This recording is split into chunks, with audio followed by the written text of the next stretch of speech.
তব কথামৃতং তপ্ত জীবনং কবিভিড়িতং কলমশাপহম শ্রবণমঙ্গলম শ্রীমদাততং ভুবি গৃণন্তি যে ভুরিতা জনা। নমস্কার, অমৃতবাণী চ্যানেলে আপনাদের সকলকে স্বাগত। শ্রী শ্রী ঠাকুর, মা ও স্বামীজির রাতুল চরণে শতকোটি প্রণাম জানিয়ে শুরু করছি আমাদের আজকের পাঠ। 1884 মে। অধর, মাস্টার, নিতাই প্রভৃতিকে উপদেশ, এগিয়ে পড়ো। ঠাকুর বলছেন ভক্তদের প্রতি, দেখো কেশব এত পণ্ডিত, ইংরেজিতে লেকচার দিত, কত লোকে তাকে মানত। স্বয়ং কুইন ভিক্টোরিয়া তার সঙ্গে বসে কথা কয়েছে। সে কিন্তু এখানে যখন আসতো শুধু গায়। সাধু দর্শন করতে হলে হাতে কিছু আনতে হয়, তাই ফল হাতে করে আসতো। একেবারে অভিমান শূন্য। অধরের প্রতি, দেখো তুমি এত বিদ্বান, আবার ডেপুটি, তবু তুমি খাঁদি ফাঁদির বশ। এগিয়ে পড়ো, চন্দন কাঠের পরে আরও ভালো জিনিস আছে। রূপার খনি, তারপর সোনার খনি, তারপর হীরা মানিক। কাঠুরে বনে কাঠ কাটছিল, তাই ব্রহ্মচারী তাকে বললে এগিয়ে পড়ো। শিবের মন্দির হইতে অবতরণ করিয়া শ্রীরামকৃষ্ণ প্রাঙ্গণের মধ্য দিয়া নিজের ঘরের দিকে আসিতেছেন, সঙ্গে অধর, মাস্টার প্রভৃতি ভক্তেরা। এমন সময় বিষ্ণু ঘরের সেবক পূজারী শ্রীযুক্ত রামচাটুর্যে আসিয়া খবর দিলেন, শ্রী শ্রী মার পরিচারিকার কলেরা হইয়াছে। রামচাটুর্যে শ্রীরামকৃষ্ণের প্রতি, আমি তো 10টার সময় বললুম, আপনারা শুনলেন না।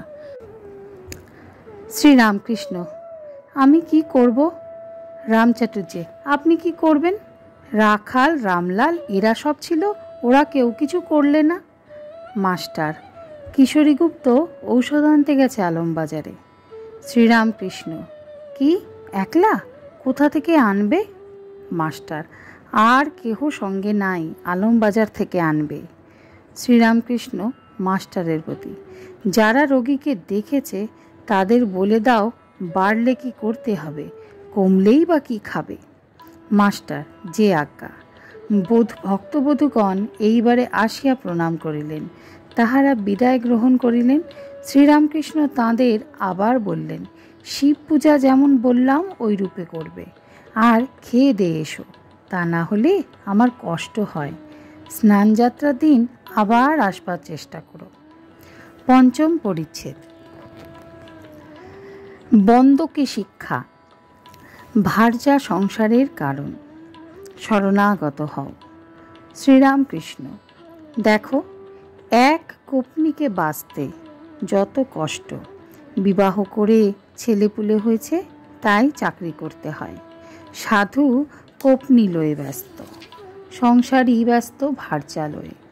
আবার বাড়ির সঙ্গে বনিবনাও নাই, তাই আলাদা বাসা করতে হয়েছে। সহাস্যে চৈতন্যদেব নিতাইকে বলেছিলেন, শুনো শুনো নিত্যানন্দ ভাই, সংসারী জীবের কভু গতি নাই। মাস্টার স্বগত, ঠাকুর বুঝি অবিদ্যার সংসারের কথা বলছেন? অবিদ্যার সংসারেই বুঝি সংসারী জীব থাকে। মাস্টারকে দেখাইয়া সহাস্যে, ইনিও আলাদা বাসা করে আছেন। তুমি কে? না আমি বিদেশিনী। আর তুমি কে? না আমি বিরোহিনী। সকলের হাস্য, বেশ মিল হবে। তবে তার শরণাগত হলে আর ভয় নাই, তিনিই রক্ষা করবেন। হরি প্রভৃতি, আচ্ছা অনেকের তাঁকে লাভ করতে অত দেরি হয় কেন? শ্রীরামকৃষ্ণ, কি জানো, ভোগ আর কর্ম শেষ না হলে ব্যাকুলতা আসে না। বৈদ্য বলে দিন কাটুক, তারপর সামান্য ঔষধে উপকার হবে। নারদ রামকে বললেন, রাম তুমি অযোধ্যায় বসে রইলে রাবণ বধ কেমন করে হবে? তুমি যে সেই জন্য অবতীর্ণ হয়েছ। রাম বললেন, নারদ সময় হোক, রাবণের কর্ম ক্ষয় হোক, তবে তার বধের উদ্যোগ হবে। আজকের পাঠ এ পর্যন্তই। নমস্কার। কথামৃতে সুধাধারার সাথে শ্রী শ্রী ঠাকুর, মা ও স্বামীজির অনুত্থানের জন্য চ্যানেলটি সাবস্ক্রাইব করুন।